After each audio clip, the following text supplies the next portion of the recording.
हे भाई, ऐ साधक, ये समझ ले कि तेरा मन बहुत धोखेबाज, बहुत बार प्रतिपल ये सुखों का प्रलोभन देकर भगवत विस्मरण कराता है। ये हम साधकों की बात कर रहे हैं। विषयी पुरुषों का तो समझना ही नहीं हो सकता, क्योंकि वो उसी को सुख मान करके भोग रहे हैं। धन कमाना इन किन प्रकारे, फिर मनमानी इंद्रियों के भोगों को भोगना, तो वो समझते हैं हम बड़े हैं, हम बहुत सुखी हैं, क्योंकि हम जो चाहते हैं वो भोगते हैं। तुम सुखी नहीं हो, तुम भ्रमित हो। इंद्रियों की गुलामी करके तुम सुखी हो सकते हो? सुखी तो वो होता है जो इंद्रिय और मन को अपने अधीन कर लेता है। इस संसार में कौन सुखी है? खूब धन कमा लिया, खूब आपके पास जन समुदाय है, आप जो चाहते हैं वो भोगते हैं। ये सुख नहीं है, ये भ्रम है। तुम्हारे समय को माया भ्रम में फंसाकर नष्ट कर रही। अभी समझ में नहीं आ रहा, समझ जाओगे। जब इनका फल आएगा तब समझ जाओ। श्रीपाद कह रहे हैं अभी समझ जाओ, तो आगे जो विपत्ति आने वाली है, दुख आने वाला है, वो आपको नहीं मिलेगा। अब इस दुष्ट इंद्रियों को, मन को बड़े कठिन कठिन उपायों से जो तुम भोग दे रहे थे, अब बंद कर दो, नहीं तो पछतई है अवसर बीते। मन पछतई है अवसर। अभी समय है भाई, फिर समय नहीं रहेगा तुम्हारे पास। पश्चाताप ही पश्चाताप हाथ लगेगा। ये बहुत धैर्य पूर्वक समझ करके आप खुद देखना क्या मिला है। जब किसी पर तुम आसक्त होते हैं तो माया की चाल होती है। कभी वो ऐसी वृत्ति प्रकट करती है, वस्तु, व्यक्ति, स्थान, कि आप एकदम राग में डूब जाएं, और कभी स्वाभाविक ऐसी वृत्ति प्रकट करती है कि आपको भारी जलन पैदा हो। अब राग छोड़ नहीं सकते, अब जलन से हो।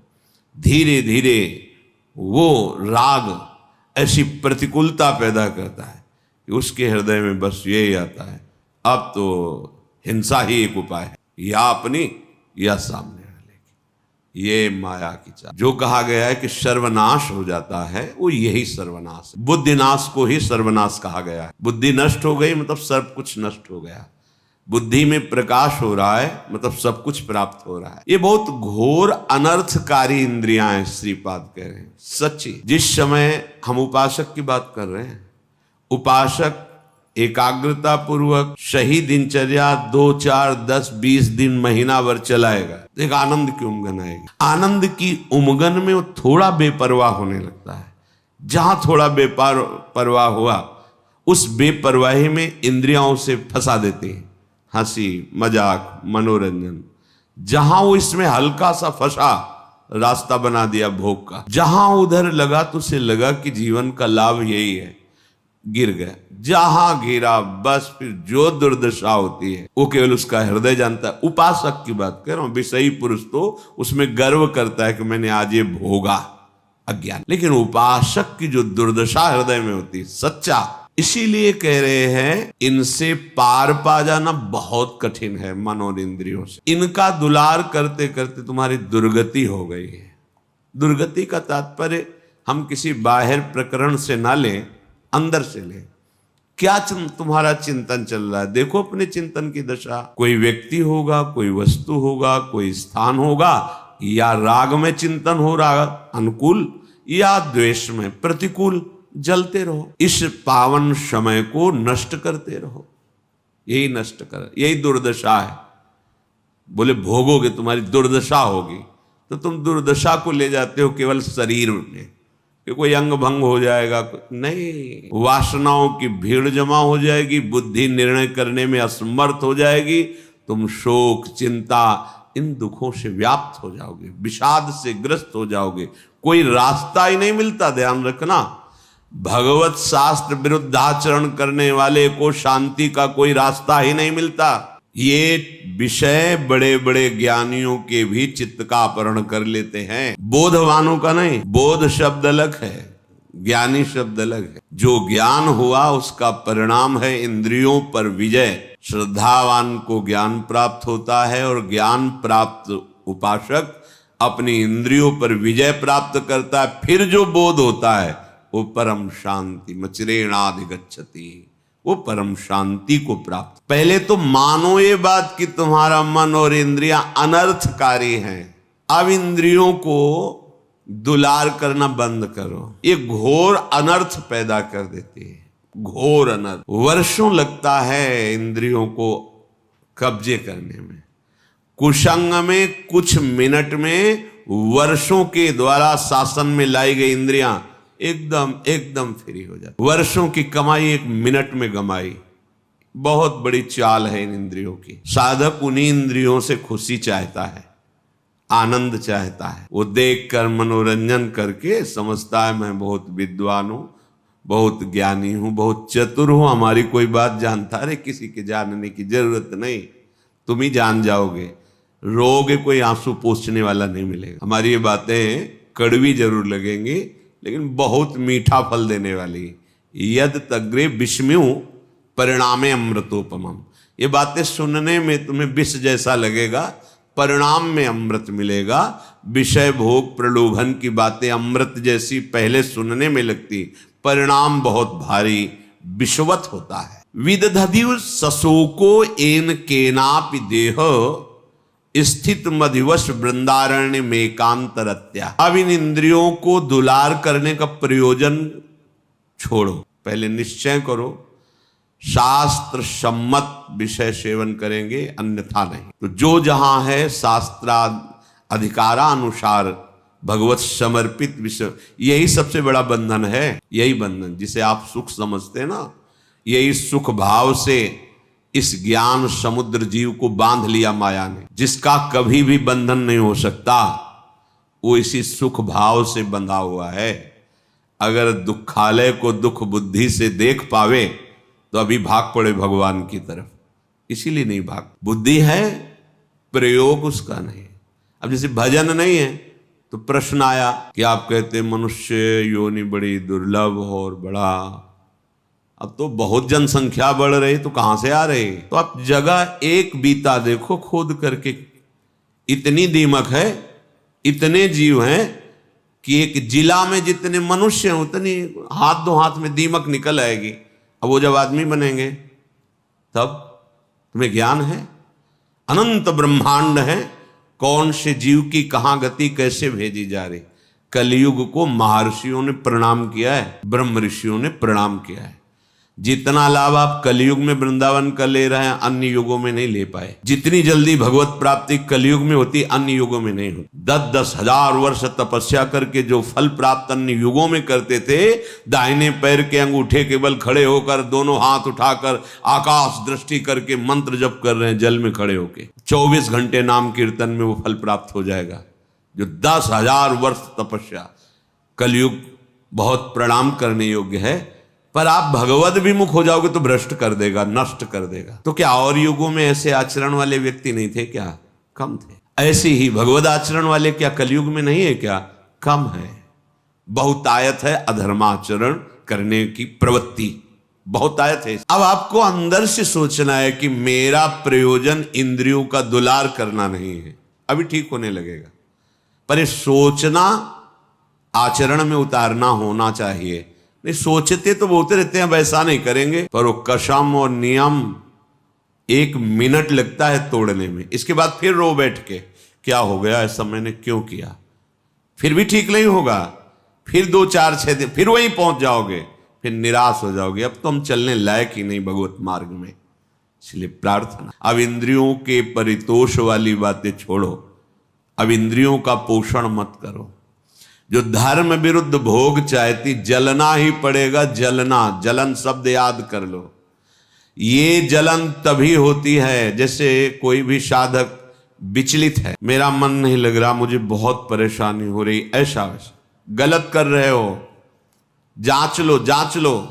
गलत चिंतन है, गलत आचरण है, नहीं तो अभी प्रारंभ में ही मस्ती प्रारंभ हो जाएगी। वो एक अध्यात्म की जो जलन पाप नष्ट करने वाली, वो मन बुद्धि चित्त इनको शीतलता प्रदान करती है। ये जागतिक जो जलन है, ये आपका आचरण गलत है कहीं, नहीं तो उसी मार्ग में चले हुए पथिक है, वो एक आध्यात्मिक जलन होती है।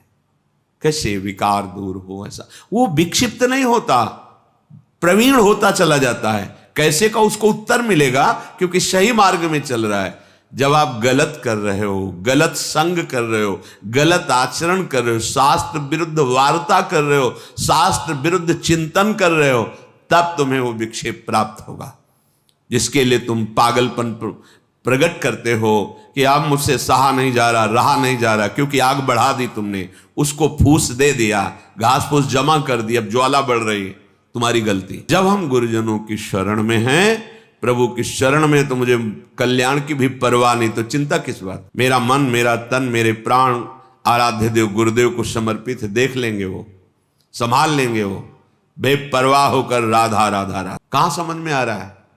नहीं, इंद्रिय और मन की बात समझ में आ रही है, क्योंकि वो बहुत मुझे सुख देते हैं। स्पष्ट समझ लीजिए, गुरुजनों की बात और शास्त्र की बात इसलिए समझ में नहीं आती, ये पराये हैं।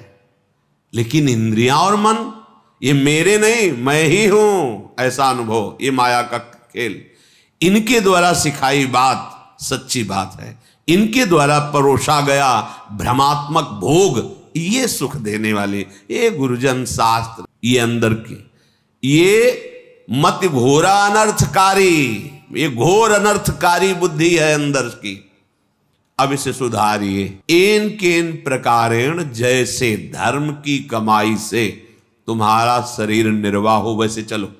गृहस्थ हो, विरक्त हो, आकाश वृत्ति, भिक्षावृत्ति, मधुकरी वृत्ति आदि, जैसे उससे निर्वाह करो। किसी भी का, अन्य का आश्रय न लो, तो तुम कभी शोकातुर नहीं होगे विषयों के लिए। एक एक शब्द पकड़ने लायक है। अगर आप धर्म पूर्वक चलते हैं, धर्म की कमाई से नमक रोटी खाते हैं, आप चैन में रहेंगे, मस्त रहेंगे, क्योंकि भगवत मार्ग के पथिक है। गृहस्थ होते हुए आप अधर्म की कमाई कर रहे हैं, करोड़ों रुपए जमा हैं, भगवत विमुख हो, तुम्हें चैन नहीं मिल सकती, जिसे शांति कहते हैं, जिसे विश्राम कहते हैं, जिसे आनंद कहते हैं, स्वप्न में अनुभव नहीं हो सकता। करके देख लो, जल रहे, खूब करके देख लो, जलते ही रहोगे।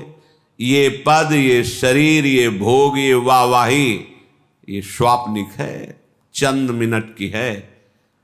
तुम्हारी वाहवाही क्या, जहां बड़े बड़े ताज उतार के रखते थे वो भी नहीं रहे, बहुत सा। ये अहंकार, ये इंद्रियों का दुलार, ये मन का दुलार तुम्हारा अनर्थ है, अनर्थ।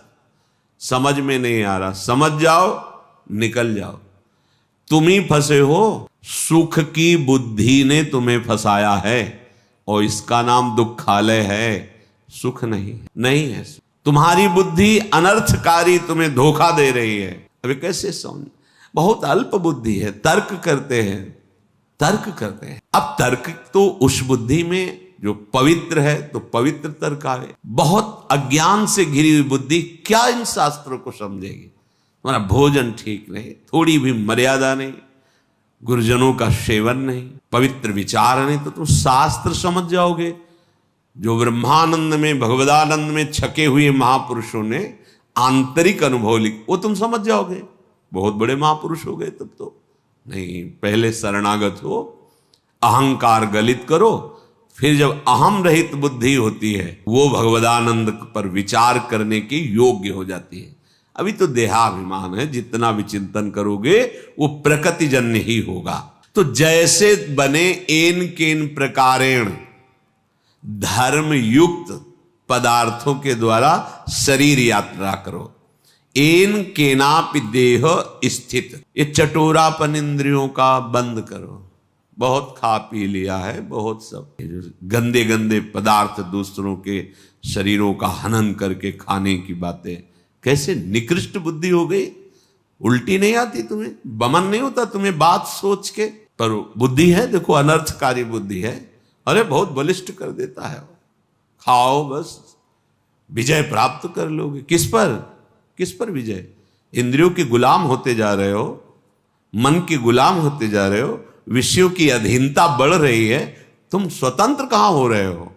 तुम विजयी का हो रहे, तुम तो हारते चले जा रहे हो। भला कहीं अपवित्र पदार्थ पाकर तुम्हारी बुद्धि प्रवीण होगी, ठीक से निर्णय कर पाएगी? मान जाओ, यही माया की चाल है। सावधान, ये अनर्थकारी बुद्धि तुम्हें नष्ट कर देगी। तुम श्रीधाम वृंदावन का आश्रय लो, सत्संग सुनो, प्रिया प्रीतम के चरणारविंद की दृढ़ता हृदय में आ जाए तो सब विकारों के जीतने की सामर्थ्य आ जाती है। अच्छा ही नहीं, सही में देखा है। कभी कभी हम कहते हैं कि भगवान के चरित्र से भी बढ़कर भक्तों के चरित्र में हमें विशेष आनंद और विशेष अनुभूतियां मिलती है। क्यों? क्योंकि जब भगवान के लिए कोई आश्चर्यमयी बात आती है तो ये हमारे हृदय में बैठा ना कि कर तुम अकर तुम अन्यथा कर तुम सर्व समर्थ भगवान है, कोई आश्चर्य नहीं होता क्योंकि भगवान है। लेकिन तब आश्चर्य होता है जब वो प्रकृति की धरा में और फिर वो भगवत धरा की ऊंचाई में, तब आश्चर्य होता है कि हाँ ये बात आश्चर्य। मायाकृत प्रपंचों में फंसा हुआ फिर मायातीत इतनी ऊंचाई, वो बात समझ में आती। कैसे चला, कैसे माया को त्यागा, कैसे भगवदानंद में मगन। मेरे प्रभु का कोई भी कृत्य आश्चर्य में थोड़ी है, वो तो सर्वाश्चर्य में स्वयं है सरकार। कर तुम अकर तुम अन्यथा कर तुम, अन्यथा कर तुम, जो हो ही नहीं सकता वो भी कर दे। जैसे आप केवल कान से ही सुन सकते हैं, प्रभु किसी भी रोमकूप से देख सकते हैं और वहां से सुन सकते हैं, कहीं से भी आहार ग्रहण कर सकते हैं। कर तुम अकर तुम अन्यथा कर तुम, वो सर्वतोमुख वाले सर्वतो नेत्र वाले हैं। बिल्कुल महर्षियों ने गाया फिर भी कह दिया कि सामर्थ्य नहीं कि आपकी। उन प्रभु की महिमा में कोई आश्चर्य की बात है। श्रीपाद कह रहे हैं जैसे हो सके वैसे देर निर्वाह करो धर्मयुक्त पदार्थों से। तुम्हें शोकातुर नहीं होना पड़ेगा विषय के लिए, संसार के संबंधों के लिए या किसी भी व्यवस्था के लिए नहीं होना पड़ेगा। हम अल्पज्ञता के कारण शोकातुर भविष्य के लिए हो जाते हैं कि भविष्य में हमारा क्या होगा, वर्तमान तो ठीक चल रहा है। ये भविष्य की जो बात है वो शरणागत नहीं है, इसलिए है। बोले शरणागत नहीं, वो तो साधु है। अरे तो बेस रख लिया है, अभी हृदय शरणागत नहीं हुआ। भविष्य की चिंता बिल्कुल, न भूत की, न वर्तमान की, न भविष्य की। शरणागत के हृदय से इन चिंताओं का अपहरण हो जाता है। भगवान बलराम जी को सखा का रूप रख करके खेल रहा था प्रलंबासुर। देखा श्री कृष्ण तो बड़े चतुर हैं, इनको प्रवीण हैं, इनको खेल में फंसा के ले जाना बड़ा कठिन। तो बलराम जी को उसने अपनी पीठ में लाद लिया। बलराम जी को भय लगा, फिर स्वरूप का वो एकदम एक घूसा मारा, पधार गए। तत्कालिक तो भय लगा ना कि असुर अपहरण कर रहा है। ऐसे ही कितना भी हो तत्कालिक, अब जैसे अभी कोई बड़ी जोर की आवाज हो, ऐसे सब हो जाए, वो तत्कालिक विचार जब विवेक से करे तो उसे काटा जाता है। हमारा जीवन तो प्रभु के लिए है, जैसे भी जोई जोई प्यारो करे सोई मोहि भावे। क्या वो भविष्य का चिंतन सही था? बिल्कुल गलत, बिल्कुल अस्तित्वहीन। ऐसे ही जब हम अपने आराध्य से देव से अलग होकर शरीर को सोचते तो भूत की चिंता, वर्तमान की चिंता, भविष्य की चिंता, मैंने ऐसा किया उसे भोगना पड़ेगा, ऐसा ना करते तो ऐसा, भूत की चिंता, वर्तमान की चिंता, भविष्य की, ये तीनों चिंताओं का अपहरण हो जाता है शरणागति से। ये हम विश्वास के लिए कह रहे हैं, हमें आगे के विषय में नहीं सोचना।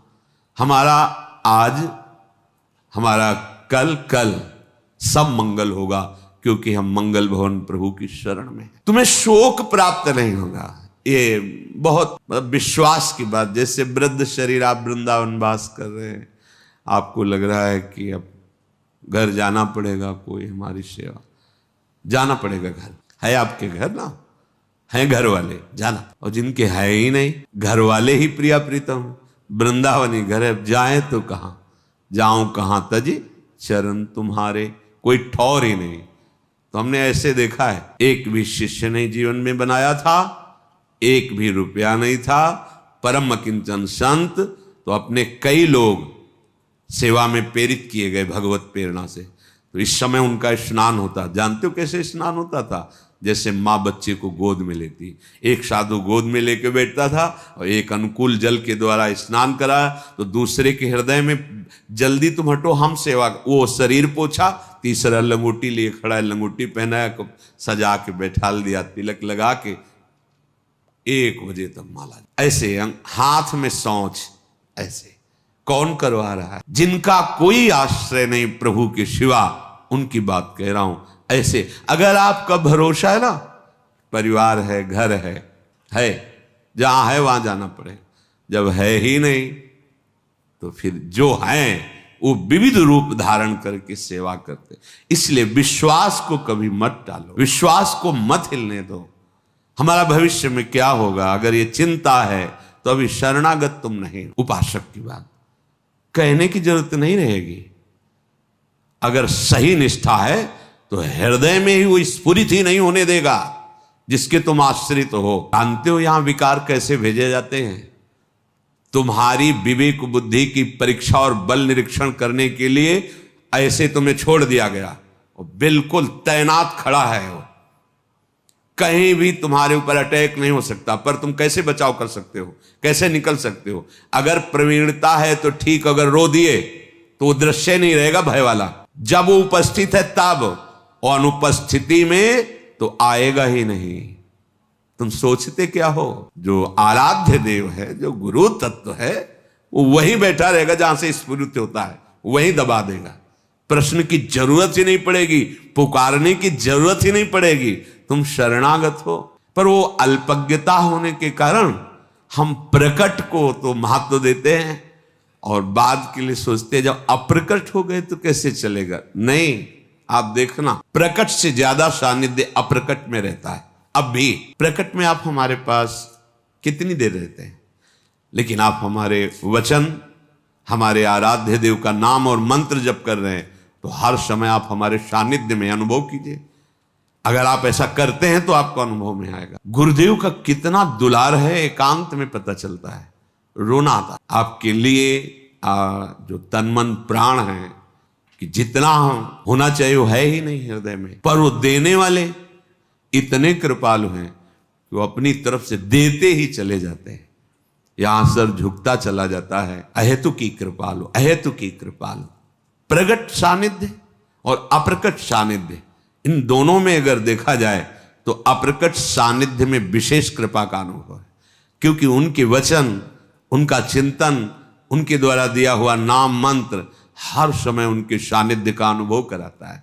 अगर ये नहीं तो प्रकट सानिध्य में रहते हुए भी आप अनुभव नहीं कर पाएंगे प्रकट सानिध्य के सुख का, निर्भयता का, शांति का आनंद। जैसे वैसे आप शरीर का निर्वाह करते हुए शोक रहित हो। इतना बड़ा मार्ग मिल गया है, फिर भी आप लालायित हैं कि आपको भोग नहीं मिल रहे, आपका मनोरंजन नहीं हो रहा, आपको कोई वस्तु की चाह समझ में नहीं आ रहा। अभी आपको जो मिलने के लिए घसीटा गया है, उसके लिए भारी भारी तपस्याएं करके भी वो फल नहीं प्राप्त कर पाए।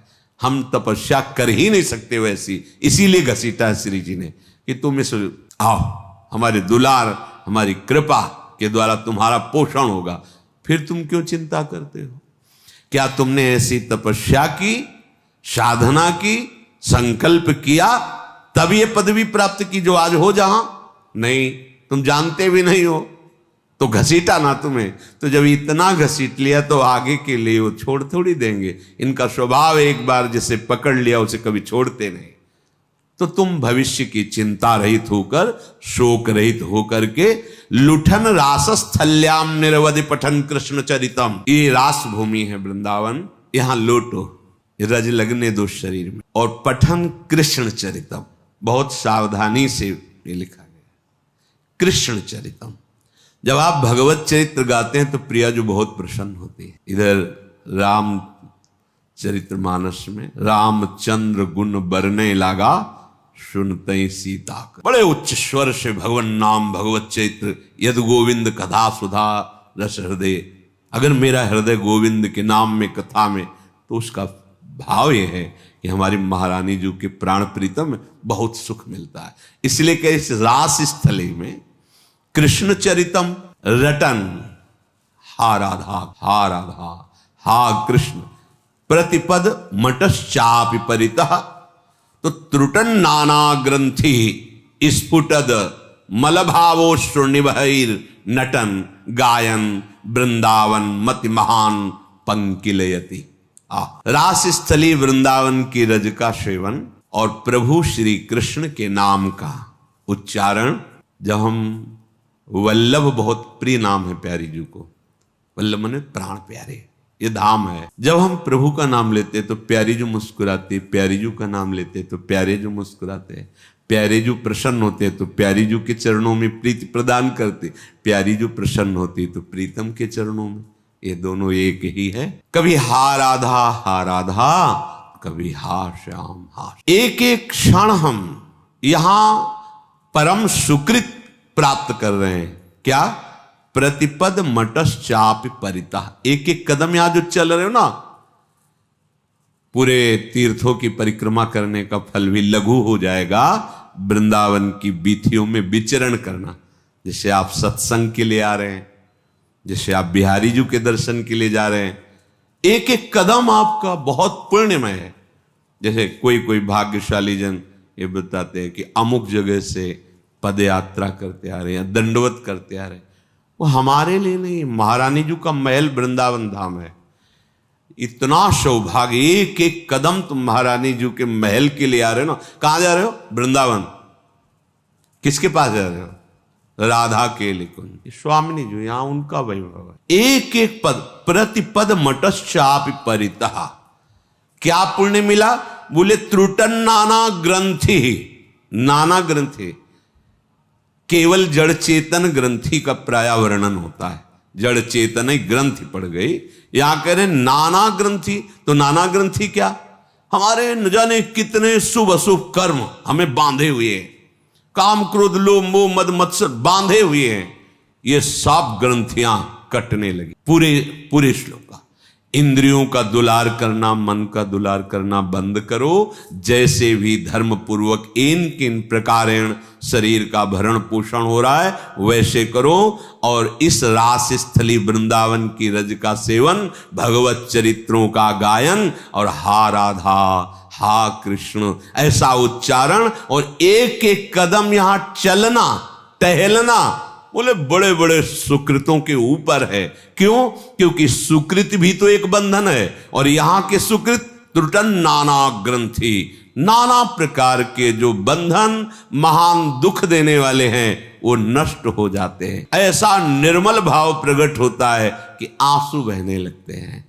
नटन, वो आनंद में भरकर नृत्य करता है, गायन प्रभु के नाम गुण कीर्तन करता है। वृंदावन मति महान पंकिलयति, वो अपने आंसुओं से वृंदावन की रज को गीला करता हुआ जीवन व्यतीत करता है। आंसुओं से भूमि गीली हुई, राधा राधा कृष्ण कृष्ण, ये जीवन का परम लाभ।